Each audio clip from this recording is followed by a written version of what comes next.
ভিডিঅ'বোৰ আপোনালোকক ভাল লাগিছে আৰু ইয়াতকৈ ভাল ভাল ভিডিঅ' কৰিব চেষ্টা কৰিম। আপোনালোকে ছাপোৰ্ট কৰিব আৰু পাৰিলে লাইক কমেণ্ট শ্বেয়াৰ ছাবস্ক্ৰাইব কৰি দিব। Thank U.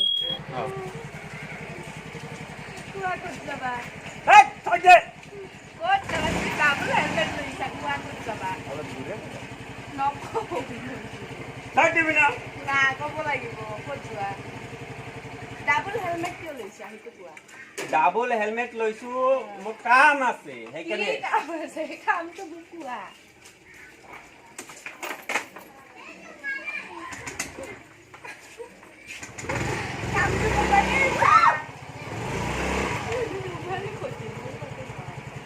চাইড দিবি নে ক'ত যাবা সেইটো কোৱা আগত যাম আৰু জহন্নামত যাম কাৰ লগত যাবা জহন্নামত কাৰ লগত যাবা জহন্নামত সাইড দে জহন্নামত কাৰ লগত যাবা সেইটো কৈ দিয়া পিছে পিছে মইও যাম ব্লুটুথ কানেক্ট কৰি ল'ব লাগিব ভাবি দিছে 1 মিনিট